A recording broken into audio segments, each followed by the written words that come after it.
ಹಂಗೆ ಹೋಗ್ಬಿಡಿ.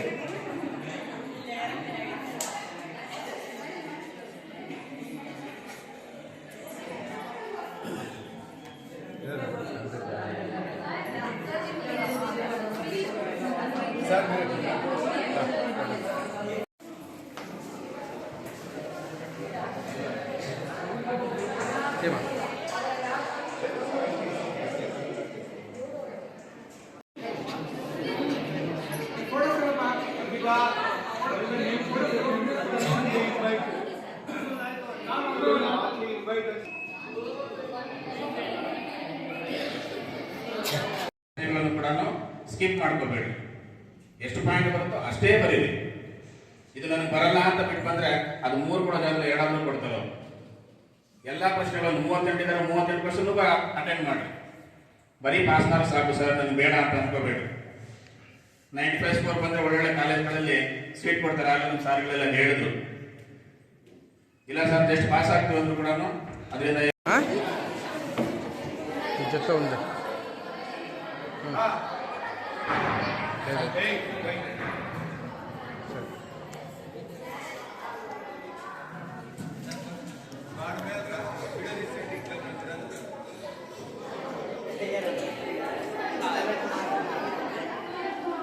ಯಾವ ಕ್ಲಾಸಪ್ಪ?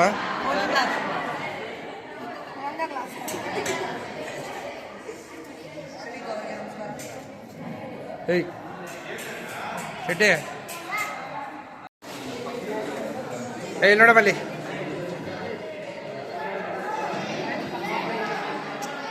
ಏನು ಕುಂಡು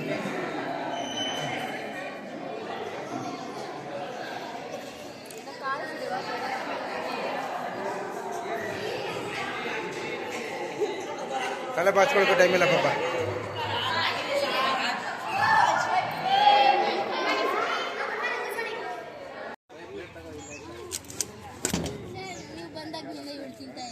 ಏ ತಿನ್ನಮ್ಮ ಎಲ್ಲ ತಿನ್ನು ತಿನ್ಸು.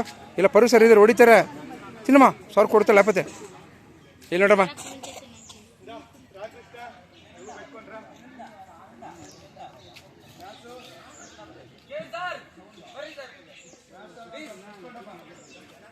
ಈಗ ಇವನೇ ಮದ್ದಲ್ಲಿ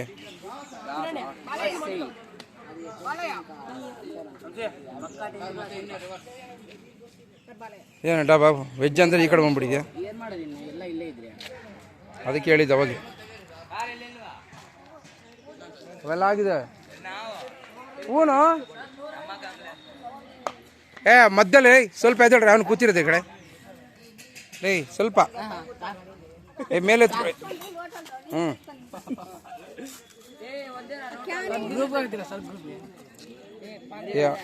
ಮೇಲೆ ಎತ್ಕೊಳ್ಳೋ. ಒಂದು ನಿಮಿಷ, ನಾ ಕಡೆ ಹೋಗ್ಬಿಡ್ತೀನಿ. ಎತ್ಕೋದ ನಂಗೆ ಎತ್ಕೊ. ಹಂಗೆ ಕುತ್ಕೊಳ್ಳೋಣ. ಯಾವನು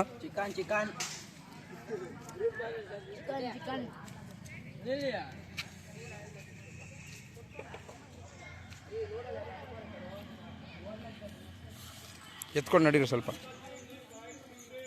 ಏಯ್ ಮೇಲೆ ಎತ್ಕೊಳ್ರಿ ಹೇಳ್ತೀನಿ. ಯಾಕದಲ್ಲ ಯಾರ್ದು? ಭುಜಮ್ಮ. ಪೀಸ್ ತಗೊಳ್ರಿ.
ನನ್ನ ಪ್ರೀತಿಯ ವಿದ್ಯಾರ್ಥಿಗಳೇ,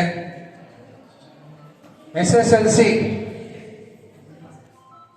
ನೋಡಿ, ಆ SSLC ಅನ್ನೋದಕ್ಕೆ ಒಂದು ಪವರ್ ಇದೆ. ಯಾಕಂದ್ರೆ ಹೈಸ್ಕೂಲ್ ಅಂದಮೇಲೆ SSLCಗೆ ಇರ್ತಕ್ಕಂಥ ವ್ಯಾಲ್ಯೂ ಯಾವ ಕ್ಲಾಸ್ಗಳಿಗೆ ಇರಲ್ಲ. ಮೇ ಬಿ ನೀವು ಕೆಲವರೆಲ್ಲ LKG ಟು 9th ಓದಿರ್ತೀರ, ಅದೇನು ಪರ್ಸೆಂಟೇಜ್ ಬಂದರೂ ಅಷ್ಟು ಇದಿರಲ್ಲ. ಆದರೆ SSLCಯಲ್ಲಿ ಚೆನ್ನಾಗಿ ಓದಿ ಒಳ್ಳೆ ಪರ್ಸೆಂಟೇಜ್ ಬಂದರೆ ನೀವು ಏನು LKGಯಿಂದ 9ನೇ ಕ್ಲಾಸ್ ಓದಿದ್ದೀರಾ ಅದರ ಡಬಲ್ ಸಂತೋಷ ಅನ್ನೋದು SSLC ಆಗುತ್ತೆ ಒಳ್ಳೆ ಪರ್ಸೆಂಟೇಜ್ ಬಂದಾಗ. ಯಾಕೆ ಇದನ್ನು ಹೇಳ್ತೀವಿ ಅಂದರೆ, ಯಾವುದೇ ಒಂದು ಸಂಸ್ಥೆ ಆಗಿರ್ಬೋದು, ಟೀಚರ್ ಆಗಿರ್ಬೋದು, ಹೆಚ್ಚಿಗೆ ಇಂಪಾರ್ಟೆನ್ಸ್ ಯಾಕೆ 10th ಕೊಡ್ತಾರೆ ಅಂದರೆ, ಅದು ವಿದ್ಯಾರ್ಥಿ ಜೀವನದ ಒಂದು ಬುನಾದಿ. ಯಾವುದು SSLC ಅನ್ನೋದು ವಿದ್ಯಾರ್ಥಿಗಳ ಜೀವನದ ಒಂದು ಬುನಾದಿ. ಬುನಾದಿ ಚೆನ್ನಾಗಿದ್ರೆ ಬಿಲ್ಡಿಂಗ್ ಚೆನ್ನಾಗಿರುತ್ತೆ, ಬುನಾದಿನ ಸರಿ ಇಲ್ಲ ಅಂದ್ರೆ ಬಿಲ್ಡಿಂಗ್ ಸರಿ ಇರಲ್ಲ, ಬಾಳಿಕೆ ಜಾಸ್ತಿ ಇರಲ್ಲ ಅಂತ ಅರ್ಥ.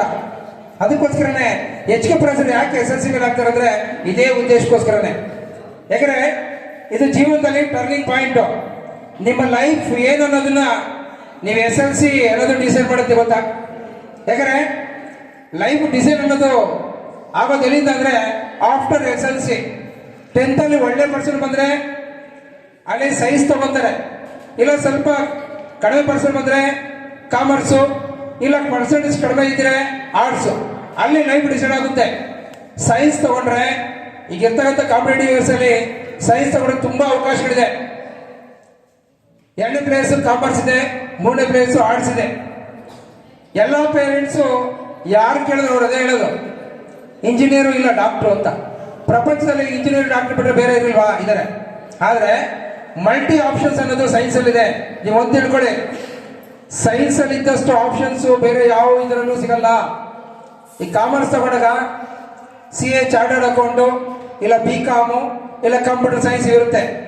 ಬಟ್ ಆದ್ರೆ ಸೈನ್ಸ್ ತಗೊಂಡೇನಪ್ಪ ಅಂದ್ರೆ ಲೆಕ್ಕ ಇಲ್ಲದಷ್ಟು ಅಪಾರ್ಚುನಿಟೀಸ್ ನಿಮ್ಮಲ್ಲಿದೆ ಆಫ್ಟರ್ 10th, ಬಿಕಾಸ್ ಅವಕಾಶಗಳಿದೆ ಸೈನ್ಸ್ ತಗೊಂಡಾಗ. ಹಾಗಾಗಿ ನಿಮ್ಮ ಲೈಫ್ ಡಿಸೈಡ್ ಮಾಡ್ತಕ್ಕಂಥ, ನಿಮ್ಮ ಜೀವನವನ್ನೇ ಡಿಸೈಡ್ ಮಾಡ್ತಕ್ಕಂಥ SSLC ಏನಿದೆ ಅದು ತುಂಬಾ ಇಂಪಾರ್ಟೆಂಟ್. ಅದಕ್ಕೋಸ್ಕರನೇ ಟೀಚರ್ಸ್ ಆಗಿರ್ಬೋದು, ಪೇರೆಂಟ್ಸ್ ಆಗಿರ್ಬೋದು, ರಿಲೇಟಿವ್ಸ್ ಆಗಿರ್ಬೋದು, ಯಾಕೆ ಅಷ್ಟೊಂದು ಪ್ರೆಸರ್ ಮಾಡ್ತಾರೆ SSLC ಮಕ್ಕಳ ಮೇಲೆ ಅಂದ್ರೆ life depend upon SSLC. SSLC ಒಳ್ಳೆ ಮಾರ್ಕ್ಸ್ ಬಂದ್ರೆ ಒಳ್ಳೆ ಕಾಲೇಜ್ ಸೀಟ್ ಸಿಗುತ್ತೆ, ಒಳ್ಳೆ ಕಾಂಬಿನೇಷನ್ ಸೆಲೆಕ್ಟ್ ಆಗುತ್ತೆ, ಫ್ಯೂಚರ್ ಕೂಡ ತುಂಬಾ ಚೆನ್ನಾಗಿರುತ್ತೆ. ಸೊ ಇದು ಶಾಲಾ ಹಂತದ ಕೊನೆಯ ಘಟ್ಟ SSLC ಅನ್ನೋದು. ಇವತ್ತು ತುಂಬಾ ಅದ್ದೂರಿಯಾಗಿ ಫೇರ್ವೆಲ್ ಪಾರ್ಟಿನ ಶಾಲೆಯಲ್ಲಿ ಹಮ್ಮಿಕೊಂಡಿದ್ದಾರೆ. ತುಂಬಾ ಸಂತೋಷ. ನಿಮ್ಗೆಲ್ಲರಿಗೂ ಒಳ್ಳೇದಾಗ್ಲಿ, ಒಳ್ಳೆ ಮಾರ್ಕ್ಸ್ ಬರಲಿ, ಫ್ಯೂಚರಲ್ಲಿ ಒಳ್ಳೆ ಪೊಸಿಷನ್ ಸೆಟ್ಲ್ ಆದಾಗ ಒಂದ್ ಸೆಟ್ ಸಿಕ್ಕರೆ ನಮಗೂ ಸಂತೋಷ. ಯಾಕಂದ್ರೆ ಟೀಚರು, ಪ್ರತಿಯೊಬ್ಬ ಟೀಚರು ಅಷ್ಟೇ, ಮಕ್ಕಳನ್ನ ಬೈದೆ ಹೊಡಿದೆ ಟೀಚರ್ ಈ ಕಾಲದಲ್ಲಂತೂ ಮಾಡೋಕ್ಕಾಗಲ್ಲ. ಯಾಕಂದ್ರೆ ಟೀಚರ್ಸ್ ಅನ್ನೋರು ಬೈಬೇಕು, ತಪ್ಪು ಮಾಡೋದು ಹೊಡಿಬೇಕು, ತಿದ್ದಲೇಬೇಕು. ತಿದ್ದುವಂತ ಜವಾಬ್ದಾರಿ ಟೀಚರ್ಸ್ ಅಲ್ಲಿ ಇರುತ್ತೆ. ಮಕ್ಕಳನ್ನ ತಿದ್ದುವಂತ ಗುರುತರದ ಜವಾಬ್ದಾರಿ ಟೀಚರ್ಸ್ ಅಲ್ಲಿ ಇರುತ್ತೆ. ಪೇರೆಂಟ್ಸ್ಗೆ ಎಷ್ಟು ಜವಾಬ್ದಾರಿ ಇರುತ್ತೋ ಅದರ 100% ಜವಾಬ್ದಾರಿ ಟೀಚರ್ಸ್ಗೆ ಇರುತ್ತೆ. ಅದಕ್ಕೋಸ್ಕರನೇ ನಿಮ್ಮಲ್ಲಿ ತಪ್ಪುಗಳು ಕಂಡಿದ ತಕ್ಷಣ ಟೀಚರು 100% ನಿಮ್ಮಲ್ಲಿ ಕೋಪ ಮಾಡ್ಕೊಂತಾರೆ, ಹೊಡೆತಾರೆ, ಬೈತಾರೆ. ಅದನ್ನ ನೀವು ಮನಸ್ಸಲ್ಲಿ ಇಟ್ಕೊಂಡ್ರೆ ಹೊಡೆಯೋ ಟೀಚರ್ಸು, ಸೊ ಕೆಟ್ಟವರು ಯಾವಾಗೂ ಹೊಡಿತಾರೆ ಇರ್ತಾರೆ. ನಿಮ್ಗೊಂದು ಫೈನ್ ಗೊತ್ತಾಗುತ್ತೆ. ಯಾಕಂದ್ರೆ ಸ್ಕೂಲ್ ಡಿಫ್ರೆಂಟು, ಕಾಲೇಜ್ ಡಿಫ್ರೆಂಟು. ಸ್ಕೂಲಲ್ಲಿ ಇಡಿಸ್ಕೊಳ್ಳೋಕೆ ನಿಮ್ಮನ್ನ ಕಾಲೇಜಲ್ಲಿ ಇಡಿಸ್ಕೊಳ್ಳಲ್ಲ. ಅರ್ಥ ಆಯ್ತಾ? ಇದು ಗಮನದಲ್ಲಿ ಇಟ್ಕೊಳ್ಳಿ. ಸ್ಕೂಲಲ್ಲಿ ಕೇರ್ ಮಾಡ್ದಂಗೆ ಕಾಲೇಜಲ್ಲಿ ಕೇರ್ ಮಾಡೋದು ತುಂಬಾ ಕಷ್ಟ. ಅರ್ಥ ಆಯ್ತಾ? ಯಾಕಂದ್ರೆ ಕಾಲೇಜಲ್ಲಿ ಓದಿದ್ರೆ ಓದ್ಬೋದು, ಬಿಟ್ರೆ ಬಿಡ್ಬೋದು, ಅದು ನಿಮ್ಮ ಇಷ್ಟ. ಅವರು ಜಾಸ್ತಿ ರಿಸ್ಕ್ ತಗೊಳಕ್ ಹೋಗಲ್ಲ. ಸ್ಕೂಲಲ್ಲಿ ನೀವು ಬರಲಿಲ್ಲ ಅಂದ್ರೆ ಮನೆ ಹತ್ರ ಹೋಗ್ತೀವಿ, ಇಲ್ಲ ಫೋನ್ಗಳು ಮಾಡ್ತೀವಿ, ಕರ್ಕೊಂಡು ಬರಲೇ ಬರ್ತೀವಿ. ಯಾವುದೇ ಕಾರಣಕ್ಕೂ ನಿಮ್ಮನ್ನು ಬಿಡೋ ಪರಿಸ್ಥಿತಿ ನಾವು ಇರಲ್ಲ. ನಮ್ಮ ಉದ್ದೇಶ ಅಷ್ಟೇ, ಎಲ್ಲರೂ ಸ್ಕೂಲ್ ಬರ್ತಾರೆ, ಎಲ್ಲ ಫೀಸ್ ಕಟ್ತಾರೆ, ಎಲ್ಲ ಓದಿ ಒಳ್ಳೆ ಮಾರ್ಕ್ಸ್ ತಗೊಂಡು ಹೋಗ್ಲಿ ಅಂತ ಅಷ್ಟೇ. ಇನ್ಮೇಲೆ ನಿಮ್ಮೇಲೆ ಪರ್ಸನಲ್ ಕೆಡ್ಜಂತ ಯಾವ ಟೀಚರ್ಗೂ ಇರಲ್ಲ. ಟೀಚರ್ ಬಂದ್ರೆ ಗೆಲ್ಲಕ್ಕೆ ಹೋಗ್ಬರುತ್ತೆ.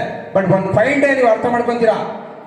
ನಮಗೆ ಹೈಸ್ಕೂಲ್ ಟೀಚರ್ಸ್ ಹೊಡಿತಿದ್ರು, ನಿಜವಾಗ್ಲೂ ಅವ್ರು ಹೊಡಿತಿದ್ರು ನಮ್ಮ ಒಳ್ಳೇದಕ್ಕೆ ಅಂತ ನಿಮಗೆ ಒಂದು ಫೈನ್ ಡೇ ಅರ್ಥ ಆಗುತ್ತೆ. ಇಲ್ಲಿ anyhow, so wish you all the best for your 10th class examination.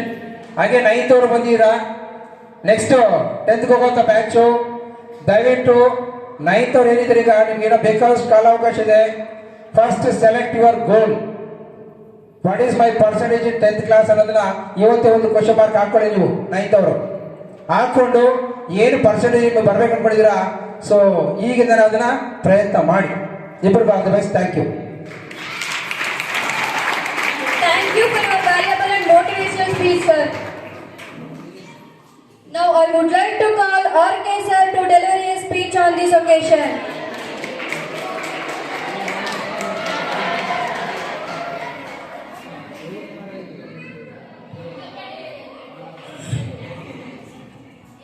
ಎಲ್ಲರಿಗೂ ಮಧ್ಯಾಹ್ನದ ಶುಭಾಶಯಗಳು. ನಾನು ಹೆಚ್ಚಿಗೆ ಮಾತಾಡಲ್ಲ, ನಾನು ಯಾವತ್ತೂ ಮಾತಾಡೋದಿಲ್ಲ. ಈ ಶಾಲೆಯ ಒಂದು ಕಾರ್ಯದರ್ಶಿಗಳಾಗಿದ್ದಂಥ ಶ್ರೀ ಪರದಾಮ್ ರೆಡ್ಡಿ ಸರ್